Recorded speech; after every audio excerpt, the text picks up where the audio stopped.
Hello friends, welcome to Civil Staff. स्वागत है आप सबका हमारे प्रयास के इस सेशन में जहां पे हम प्रीवियस ईयर मेंस के क्वेश्चंस को डिस्कस कर रहे हैं। एंड अब तक फ्रेंड्स हमने अपने 33 लेक्चर्स में जीएस 1 में पूछे जाने वाले हिस्ट्री से रिलेटेड क्वेश्चंस को डिस्कस कर लिया है। And this also includes art and culture. अगर अभी तक आपने वो सारी वीडियोज़ नहीं देखी हैं तो हम आपसे रिक्वेस्ट करेंगे कि ऊपर आई बटन पर क्लिक करके आप वो सारी वीडियोज़ देख लीजिए। वो प्लेलिस्ट के फॉर्म में एक स्ट्रक्चर्ड वे में अरेंज्ड है। एंड फ्रेंड्स माइंडेड इसमें हमने 2013 से लेकर 2019 तक के क्वेश्चंस को डिस्कस किया है। तो 2019 का भी एग्जाम जो है वो एक तरह से हमारे इस इनिशिएटिव में कवर हो रहा है, राइट। तो ये फ्रेंड्स बेसिकली लास्ट लेक्चर है हमारे हिस्ट्री सेक्शन का। इसके बाद हम सोसाइटी स्टार्ट करेंगे। और जैसा कि आप जानते हैं कि हमने आर्ट एंड कल्चर से शुरुआत की थी, उसके बाद हम हिस्ट्री के क्वेश्चंस पे गए थे, मॉडर्न इंडिया के क्वेश्चंस को देखा था। एंड मॉडर्न इंडिया में we started then post independence period. So post independence period के एक क्वेश्चन को 2013 में जो पूछा गया था उसको आज डिस्कस करेंगे।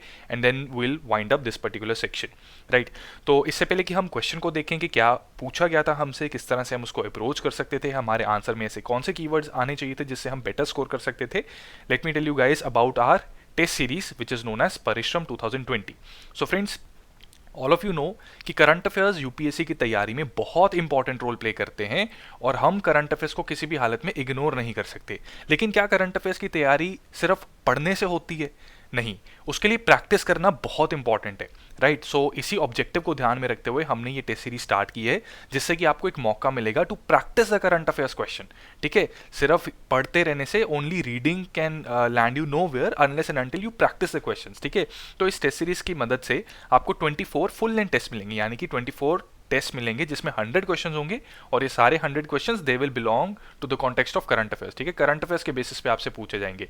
इनकी मदद से जो इंपॉर्टेंट डायमेंशंस होती हैं, ठीक है, जैसे आप कोई समिट पढ़ते हैं, वो समिट कहाँ पे हुआ, किसके अंडर हुआ, उसका चेयरमैन या कौन सा कंट्री उसको लीड कर रहा है, ये सारी चीज़ें कुछ डायमेंशंस होती हैं। तो करंट अफेयर्स की जो इंपॉर्टेंट डायमेंशंस हैं, जो इंपॉर्टेंट न्यूज़ हैं, और ये सारी चीज़ें इंपॉर्टेंट सोर्सेज जो रहते हैं करंट अफेयर्स के लिए, उसकी कवरेज करने का आपको मौका मिलेगा। ठीक है, 100% कवरेज इससे पॉसिबल है ऑफ वेरियस इंपॉर्टेंट सोर्सेज, जैसे कि Indian Express, Live Mint, the Hindu, Business Standard, Business Line, PRS, PIB and other sources also, जिससे कि यूपीएससी की तैयारी में आपको फायदा मिल सकता है। फ्रेंड्स, इसमें हमने प्रीलिम्स के साथ साथ मेंस के ऊपर भी एक स्पेशल एम्फेसिस दिया है और मेंस की फॉर्डर फाइल भी आपको दी है, जिसमें कि कुछ ऐसे फैक्ट्स हैं जो आपके मेंस के आंसर की वैल्यूडेशन कर सकते हैं। तो हमें बहुत उम्मीद है कि इस टेस्ट सीरीज की मदद से जब आप अपना प्रीलिम्स क्लियर करेंगे और मेंस के लिखने की बारी आएगी, तो आपके पास एक असला एम्यूनिशन, जो मेंस के लिए एक आर्सेनल चाहिए आपको फैक्ट्स का, वो ऑलरेडी तैयार होगा। फर्दर डिटेल्स के लिए फ्रेंड्स आप अपने इस वीडियो के डिस्क्रिप्शन में जो लिंक्स दिए हुए हैं उनको ज़रूर चेक कीजिए। एंड अगर आपको कोई क्वेरी है तो हमें मेल ड्रॉप कीजिए hello@civilstaff.com पे। Also you can give us a call at this number, that is 8146207241। Also friends, अगर आप मेल लिख रहे हैं हमें तो kindly mention your name, email and contact number so that we can contact you if needed, right. Having said that, आज के question को देखते हैं। तो फ्रेंड्स, ये क्वेश्चन पूछा गया था जीएस 1 में 2013 में। इसकी 10 मार्क्स की वेटेज थी और 200 वर्ड्स में इसको आंसर लिखना था। क्वेश्चन है, critically examine the compulsions which prompted India to play a decisive role in the emergence of Bangladesh। Very straightforward question, very simple question। सिर्फ इसमें अगर ट्विस्ट है तो वो है इस डायरेक्टिव में। ठीक है, हमने क्रिटिकल एग्जामिनेशन करनी है, और किसकी करनी है? कंपल्शंस, जो कि जिसने कि इंडिया को एक तरह से प्रॉम्प्ट किया, परसुएड किया, इंडिया को फोर्स किया to play a very important role in the emergence of Bangladesh. आप सबने बॉर्डर मूवी जरूर देखी होगी, 90s के टाइम की, सनी देओल की एक बहुत ही ब्लॉकबस्टर मूवी थी। इट वॉज एक्चुअली एक बैटल को दिखाया गया था उसमें, जो कि 1971 की वॉर से रिलेटेड थी। ठीक है, तो 1971 की वॉर हमने पाकिस्तान से लड़ी थी और उस टाइम पे ईस्ट पाकिस्तान में क्राइसिस चल रहे थे, जिसकी वजह से उसका इम्पैक्ट इंडिया को भी झेलना पड़ रहा था और कुछ कंपल्शन ऐसी पैदा हुई जिसकी वजह से हमें एंगेज करना पड़ा, इंटरवीन करना पड़ा, and ultimately it led to the liberation of Bangladesh in 1971, right. So friends, question को अगर हमने अच्छी तरह से एड्रेस करना है, कीवर्ड्स को आइडेंटिफाई करना बहुत ज़रूरी है। कीवर्ड्स को आइडेंटिफाई करने से ही हम बेसिकली अपने आंसर को बेटर स्ट्रक्चर दे सकते हैं। ठीक है, लेकिन उससे पहले पिटफॉल्स को समझ लेते हैं फ्रेंड्स। इसमें पिटफॉल जो हैं, जो गलतियां हो सकती हैं हमसे, उनसे हमने बचना है ताकि हम स्कोर बेस्ट टू बेस्ट कर सकें, राइट। तो इसमें friends what we need to do is कि हमने क्वेश्चन को करेक्टली इंटरप्रेट करना है। ठीक है, क्वेश्चन है, critically examine the compulsions which prompted India to play a decisive role in emergence of Bangladesh। ठीक है, तो हमने क्रिटिकल एग्जामिनेशन करनी है और कंपल्शंस की करनी है। ठीक है, हमने एक साइनॉप्सिस नहीं देना कि क्या चल रहा था ईस्ट पाकिस्तान वेस्ट पाकिस्तान में पॉलिटिकल टर्मोइल क्या हो रहा था, इंडिया को किस तरह से उसका इम्पैक्ट हो रहा था। तो वो साइनॉप्सिस और बोल बच्चन करने से हमने अवॉइड करना है, ये हमारे लिए इंपॉर्टेंट है कि हम सिर्फ कंपल्शंस का क्रिटिकल एग्जामिनेशन पे फोकस करें और किस तरह से इन कंपल्शंस ने इंडिया को एक तरह से प्रॉम्प्ट किया इन कंपल्शंस की राइट में, how it was logical for India to engage in war, इस चीज को हमने फोकस करना है, ठीक है। And friends, as you know, जब हमने एग्जामिनेशन करनी होती है, ठीक है, जब डायरेक्टिव एग्जामिनेशन को हमने डील करना है तो हम कुछ पैरामीटर्स के बेसिस पे एग्जामिन करते हैं, ठीक है। तो इस क्वेश्चन के पर्पस के लिए हम कुछ फैक्ट्स को पैरामीटर बनाएंगे और उन फैक्ट्स के बेसिस पे इस सिचुएशन की, इन कंपल्शंस की हम एग्जामिनेशन करेंगे। अब आप में से बहुत से बच्चों का डाउट आता है कि sir what is the difference between critical examination and examination. Friends, mind it, UPSC में there is a very thin line difference between critical examination and examination. Generally जो एग्जामिनेशन होती है किसी भी चीज की वो क्रिटिकल होती ही है, ठीक है। क्रिटिकल का मतलब होता है कि आपने दोनों पक्ष बताने हैं, ठीक है, कि किन पक्षों से वो कंपल्शन जो थी एक तरह से जायज़ थी या फिर नाजायज़ थी, दोनों चीज़ें हमने बतानी है कि कंपल्शन जो थी वो कितनी जायज़ है कितनी नाजायज़ थी, ठीक है। तो जब हम एग्जामिनेशन करेंगे तो ऑब्वियसली जब आप एग्जामिन करते हैं, फॉर एग्जांपल अगर हम आपके आंसर्स को एग्जामिन करते हैं, ठीक है, तो कुछ पैरामीटर्स डिफाइन करते हैं कि आपकी इंट्रोडक्शन कैसी थी, ठीक है, आपकी हैंड राइटिंग कई बार मैटर कर जाती है, आपने डायग्राम ऐड या नहीं ऐड किया, ये एक फैक्टर बन जाता है, पैरामीटर बन जाता है। एंड अलॉन्ग विद दैट आपने वर्ड लिमिट को एडहेयर किया या नहीं किया, ये भी एक फैक्टर बन जाता है। अब इसमें जब हम एग्जामिन करते हैं तो हम दोनों पक्ष बताते हैं। फॉर एग्जाम्पल कि आपका इंट्रोडक्शन तो बहुत अच्छी थी लेकिन बॉडी में आपने डायग्राम नहीं ऐड की, ठीक है, तो प्लस माइनस दोनों चीजें आ गई। तो एग्जामिन जब होता है friends, it has a very thin line difference with critical examination. बहुत ब्रॉडली अगर हम देखें तो हमारा आंसर ज़्यादातर 95% हमारा आंसर सिमिलर ही होता है, ठीक है। सिर्फ जब क्रिटिकल एग्जामिनेशन आ जाए तो थोड़ा सा बेसिकली पॉजिटिव साइड और नेगेटिव साइड के बीच की जो डिस्टिंक्शन है उसको हम थोड़ा सा प्रत्यक्ष रूप में दिखा सकते हैं, और वो हम दिखा सकते हैं अपने आंसर को उस तरह से स्ट्रक्चर करके, ठीक है। तो इस चीज़ का आप ध्यान रखना, ठीक है, डायरेक्टिव यहाँ पे इंपॉर्टेंट है समझना। इसके बाद फ्रेंड्स वर्ड लिमिट को हम एडहेयर करेंगे और अननेसेसरी डिटेल्स जैसा कि हमने आपको बता दिया वो अवॉइड करेंगे, क्योंकि ना तो इतना टाइम होगा हमारे पास फालतू वर्ड्स लिखने का, ना ही हमारे पास वर्ड लिमिट की इतनी लेवरेज है, ठीक है।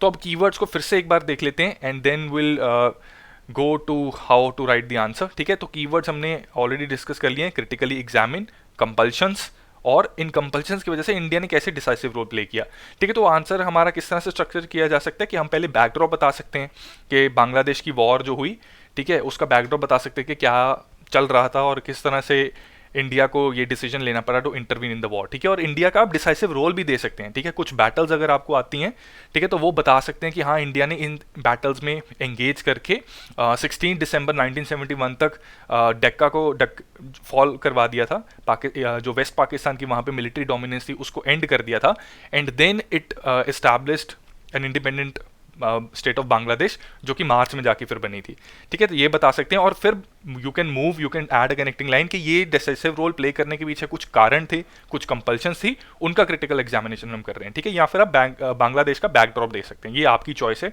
कि आप क्या अप्रोच फॉलो करते हैं। इसके अलावा और भी कई अप्रोच होती हैं जिनको आप फॉलो कर सकते हैं, ठीक है। तो you can use that as well.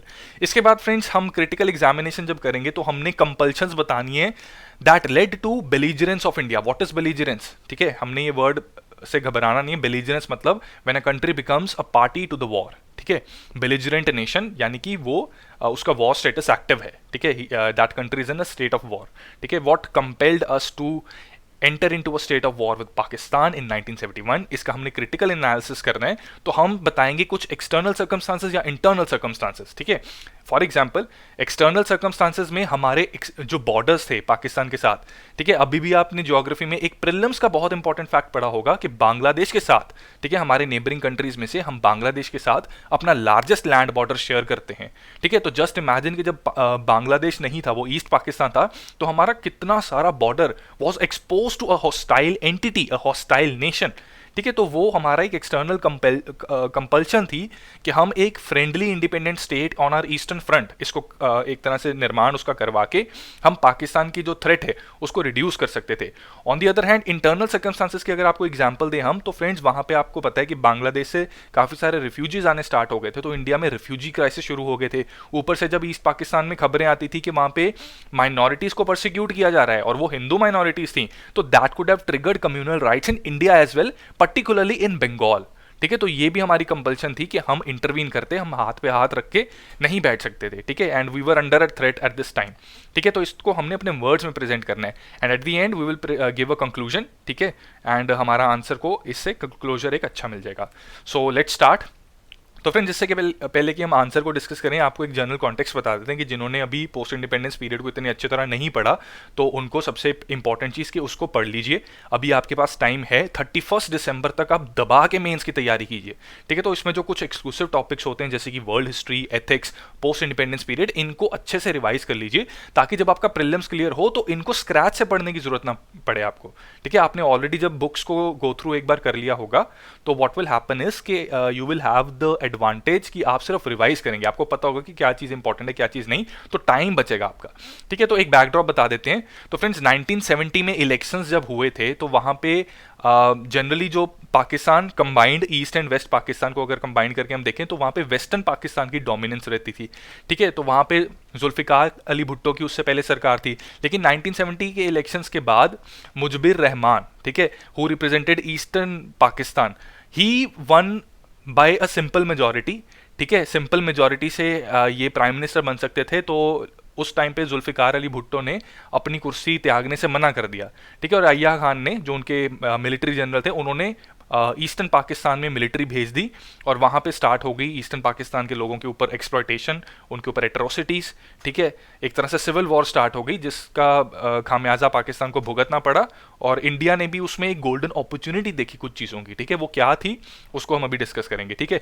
तो ये बैकड्रॉप था, इसको हम कैसे लिखेंगे इंट्रोडक्शन में, we can write this that the political rift between east and west Pakistan in 1971, ठीक है। इसको 1970 भी लिख सकते हैं क्योंकि इलेक्शंस के बाद ये चीज़ स्टार्ट हुई थी, इट्स अप टू यू, ठीक है। It began to have an adverse impact on India as well amidst strategic and political compulsions, ठीक है। अब देखिए यहाँ पे हमने एक्सटर्नल इंटरनल सर्कमस्टांसेस को कैसे चेंज कर दिया, स्ट्रेटेजिक एंड पॉलिटिकल कंपल्शंस, ठीक है। और हमने ये क्यों किया, क्योंकि ये वर्ड्स अच्छे हैं, ठीक है। These are catchy words, these are key words, और इनके ऊपर ध्यान जब जाता है एग्जामिनर का, ठीक है। अब आप इंटरनल एक्सटर्नल लिखें, दे माइट अपीयर सिंपलिस्टिक, ठीक है। अब ऐसा नहीं है कि सिंपल वर्ड्स लिखने से आपको मार्क्स नहीं मिलेंगे, मार्क्स मिलेंगे, लेकिन अगर आपके पास वर्ड्स का आर्सेनल है, ठीक है, शक्ति प्रदर्शन डेफिनेटली कीजिए, ठीक है। स्ट्रेटेजिक वर्ड यूज करने से यहाँ पे कुछ ना कुछ इंपैक्ट जरूर पड़ेगा एग्जामिनर के दिमाग में, and he will get to know कि आपका इंटेलेक्चुअल लेवल इतना है that you deserve to become an IAS और एन आईपीएस और एन आईएफएस ऑफिसर, ठीक है। तो यहाँ पे हम लिखेंगे amid strategic and political compulsions India decided to intervene and played a decisive role in the emergence of Bangladesh. इसके बाद अब हमने बॉडी पे जाना है, तो एक कनेक्टिंग लाइन हमने ऐड करनी है। फ्रेंड्स, आप में से कई बच्चे जो आंसर लिख रहे हैं वो कनेक्टिंग लाइंस ऐड नहीं करते, ठीक है। तो उससे क्या होता है कि आपके पॉइंट्स तो सारे ठीक होते हैं, लेकिन वो एक तरह से जब हम एक पॉइंट से दूसरे पॉइंट पे जाते हैं हमें लगता है झटका, तो एग्जामिनर को भी लगता है झटका। तो जहां पे एग्जामिनर अटका, ठीक है, उसको अगर वो एक एक तरह से जंप आया अगर आपके आंसर में, तो he might lose interest in your answer, ठीक है, जिसकी वजह से it might cost you some marks. तो हमने अपने आंसर को फ्लो देना है और कनेक्टिंग लाइंस जहां जहां जरूरी है वहां पे ऐड करनी है, अनलेस एंड अनटिल बहुत डायर कॉन्सिक्वेंसेस है कि हमारा पेपर बिल्कुल खत्म होने पे आ गया और 2 क्वेश्चंस रहते हैं और उसमें हमें फटाफट लिखना है कुछ भी, ठीक है। तो कुछ भी नहीं लिखना, अच्छे इंपॉर्टेंट पॉइंट्स लिखने हैं, तो उसमें हम कंडेंस और ज़्यादा कर सकते हैं, ठीक है। लेकिन जितना पॉसिबल हो कनेक्टिंग लाइन ऐड कीजिए। तो कनेक्टिंग लाइन के तौर पे हम सिर्फ 14 वर्ड्स में कनेक्टिंग लाइन ऐड कर देंगे, that a critical examination of these compulsions can be made in terms of following parameters, ठीक है। और पैरामीटर्स हमने किसको बनाया, कुछ फैक्ट्स को, ठीक है, कुछ सिचुएशंस को हम पैरामीटर्स बना रहे हैं। तो पॉलिटिकल कंपल्शन और स्ट्रेटेजिक कंपल्शन में हमने अपने आंसर को जब डिवाइड किया, पॉलिटिकल कंपल्शंस की हम जो क्रिटिकल एग्जामिनेशन कर रहे हैं वो कुछ इस प्रकार कर रहे हैं, it will be done in the light of refugee crisis and communal threat in India, ठीक है। So we can write that turmoil in east Pakistan created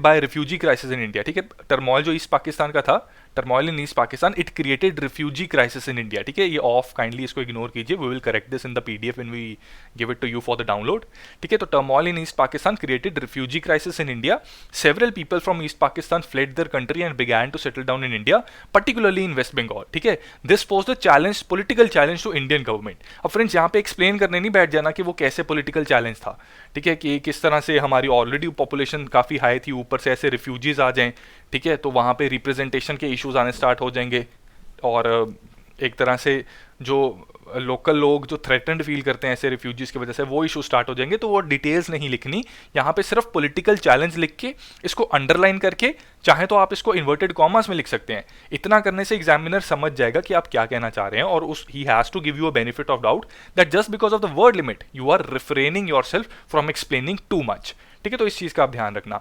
इसके बाद we will also write that the widespread genocide against minority, और minority कौन सी थी, Hindu minority, in east Pakistan could trigger communal riots in India as well. ठीक है, तो ईस्ट पाकिस्तान में हिंदू माइनॉरिटीज़ के बेसिकली काफ़ी मुस्लिम्स के साथ भी वहाँ पे काफ़ी एट्रोसिटीज़ हो रही थी, लेकिन जो हिंदू माइनॉरिटी के साथ एट्रोसिटीज़ और जीनोसाइड था वो रिलेटिवली काफ़ी ज़्यादा था। और उसके केस में अगर वैसी खबरें इंडिया में आनी स्टार्ट हो जाएं, बंगाल में आनी स्टार्ट हो जाएं, तो it could have led to communal riots. एक तो हिंदू मुस्लिम्स राइट स्टार्ट हो सकते थे, दूसरा जो रिफ्यूजीज हमारे कंट्री में आ रहे थे उनके अगेंस्ट भी राइट्स एक तरह से स्टार्ट हो सकते थे। ठीक है, और मोर ओवर रिसोर्सेज हमारे क्योंकि लिमिटेड है इंडिया में, तो इंडिया के अपने लोगों के लिए रिसोर्सेज नहीं है, तो रिफ्यूजीज का कैसे हम ध्यान रखेंगे। तो इट वाज वेरी क्लियर, और गवर्नमेंट ऑफ इंडिया ने उस टाइम पे स्टैंड ले लिया that all these refugees have to return back to their country, and इसके लिए the best that could provide, जो बेस्ट हेल्प वो प्रोवाइड कर सकती थी गवर्नमेंट ऑफ इंडिया, वो यही थी कि पॉलिटिकल सिचुएशन जो ईस्ट पाकिस्तान में गड़बड़ा गई है, खराब चल रही है, उसको ठीक कर सकें। इसी के साथ फ्रेंड्स, इस क्राइसिस के बीच में उस टाइम की जो सरकार थी, कांग्रेस की सरकार, इंदिरा गांधी जी की सरकार, उन्होंने एक अपॉर्चुनिटी देखी। अब इंडिया का यहाँ पे एक और चीज फ्रेंड्स आपको बताना चाहते हैं, यहाँ पे आप मैप भी ड्रॉ कर सकते हैं। ठीक है, you can show that India के मैप में टुवर्ड्स वेस्टर्न साइड पाकिस्तान है, टुवर्ड्स ईस्टर्न साइड भी पाकिस्तान था। ठीक है, तो बीच में इंडिया का इतना बड़ा लैंडमार्क आता था, तो this made India vulnerable to threat from Pakistan from both sides, western and eastern. ठीक है, तो इसमें इंडिया ने एक अपॉर्चुनिटी ग्रैब की, उसने कहा कि क्यों ना ईस्ट पाकिस्तान की इस पॉलिटिकल सिचुएशन का फायदा उठा के उसको हम इंडिया फ्रेंडली नेशन बना दें, और फिर पाकिस्तान को वेस्टर्न फ्रंट पे हम डील कर लेंगे उसके साथ। ठीक है, तो इसको अब हमने वर्ड्स में लिखना है, and we have to be very careful. इसमें हमने इंडिया को अच्छा दिखाना है, इंडिया को कनिंग या क्लेवर कंट्री नहीं दिखाना। तो हम कैसे लिखेंगे ये, we will write that some strategic compulsions made it necessary for India to involve in war. In 1971 Pakistan shared more than 7,000 kilometre of borders with India. ठीक है, लगभग 4,000 बांग्लादेश की तरफ से, और बाकी अराउंड 3,500 प्लस किलोमीटर जो थे वो वेस्टर्न पाकिस्तान की तरफ से थे। ठीक है, this made India vulnerable to attacks. Therefore, it suited India's strategic interest to split the country and secure an independent state of Bangladesh that would be friendly to India. Doing so will reduce the border between India and Pakistan, and it will free India's eastern front from Pakistan threat. ठीक है, I hope आपको ये चीज़ clear है। And इसमें friends अगर ये answer को हम देख रहे हैं तो यहाँ पे कुछ मार्क्स हम और स्कोर कर सकते थे had we drawn the diagram. ठीक है, तो ऐसे क्वेश्चंस में 10 मार्क्स का है, 200 वर्ड्स का है, यहाँ पे डायग्राम जरूर ऐड कर दीजिएगा। ठीक है, अभी आप अपना आंसर लिखेंगे तो उसमें डायग्राम ऐड करके इस स्ट्रेटेजिक कंपल्शन वाले पॉइंट को जरूर मेंशन कीजिएगा। ठीक है, सो हमने अपने दोनों कंपल्शंस को एक तरह से इन पैरामीटर्स के बेसिस पे एनालिसिस कर लिया, और इसमें हमने बताया कि इंडिया के लिए इंपॉर्टेंट था टू एंगेज इन वॉर। ठीक है, अमिट्स दीज कंपल्शंस। ठीक है, ये कंपल्शंस थी, इनका हमने जब एनालिसिस किया, एग्जामिनेशन जब इनकी की, तो वी फाउंड कि द एग्जामिनेशन का रिजल्ट क्या आ रहा है कि इंडिया को एंगेज होना ही पड़ेगा। तो ये चीज़ अब हम कंक्लूजन में लिख सकते हैं। So we can write that in the wake of these parameters it was very logical for India to intervene and engage with Pakistan in war. India's decisive role ultimately led to the liberation of Bangladesh on 26 March 1971। ठीक है, ये date भी ना भी लिखते तो चलता, लेकिन अगर आपको पता है तो शक्ति प्रदर्शन कीजिए, कुछ एडेड एडवांटेज मिलती है। एंड फ्रेंड्स माइंडेड 16 दिसंबर 1971 मत लिख देना यहाँ पे, क्योंकि ऑल्दो जो डक्का था वो 16 दिसंबर की वॉर के बाद हार गए थे पाकिस्तान वहाँ पे। ठीक है, उसका विड्रॉल होना स्टार्ट हो गया था, लेकिन formal announcement of the state of Bangladesh जो थी वो 26 मार्च 1971 को हुई थी। एंड बांग्लादेशीज जो हैं they also celebrate their independence day on this particular date. ठीक है, तो इस तरह से आपने अपने आर्ग्यूमेंट्स को क्लोजर दे दिया और कंक्लूजन दे दी। ठीक है, तो वर्ड्स यहाँ पे काफ़ी कम थे, हमारे पास लेवरेज नहीं थी, तो this will turn out to be around 190 to 195 words अगर आप इसको कैलकुलेट करें। राइट, इसमें फ्रेंड्स अब और भी कुछ पॉइंट्स लिखे जा सकते हैं। ठीक है, there is a possibility of writing certain more points, and we believe कि आप इस टॉपिक को एक बार पढ़ेंगे तो आपके पास पॉइंट्स आएंगे and you can write better answer. ठीक है। तो ये हमने आपको अप्रोच बताई कि किस तरह से हमने मेंस के आंसर को लिखना है। हमने कोई डिविएट नहीं हुए, कंपल्शंस की बात की गई थी, पूछी गई थी, तो हमने कंपल्शंस के ऊपर ही फोकस किया है, और क्रिटिकल एग्जामिनेशन करना था तो हमने वही किया है। ठीक है। अब हाँ, क्रिटिकल एग्जामिनेशन में कुछ पैरामीटर्स और ज़रूर आ सकते हैं, तो उसके लिए फ्रेंड्स अपना पेन उठाइए, पेपर उठाइए and start writing the answer. जब आप खुद अपने हाथ से लिखेंगे तो आपके दिमाग में और क्रिएटिव आइडियाज आएंगे और क्रिएटिव पॉइंट्स आएंगे that will help you prepare even better for your mains exam, right? And try to do this practice, and if you want you can share your answers, share your handwritten answers with us by dropping us a mail at this email id, that is hello@civilstaff.com, or you can contact us at this number, that is 8146207241, in case you have any doubt. ठीक है। if we are unable to take your call, we request you humbly कि आप हमें इसी email ID पे अपने नाम, phone number और ईमेल आईडी के साथ यहाँ पे मेल ड्रॉप कर दीजिए and we will contact you back. ठीक है। And having said that friends, I hope आप पूरी ज़ोर शोर से अपनी तैयारी कर रहे हैं यूपीएससी एग्ज़ाम की, and may God bless you. आपके जो एफर्ट्स हैं वो आपके सक्सेस को इंश्योर करवाएं एंड आपको सक्सेस ज़रूर मिले। ठीक है। इसी के साथ पूरी टीम सिविल स्टाफ की बेस्ट विशेज़ आपको। Wish you all the best. Thank you so much.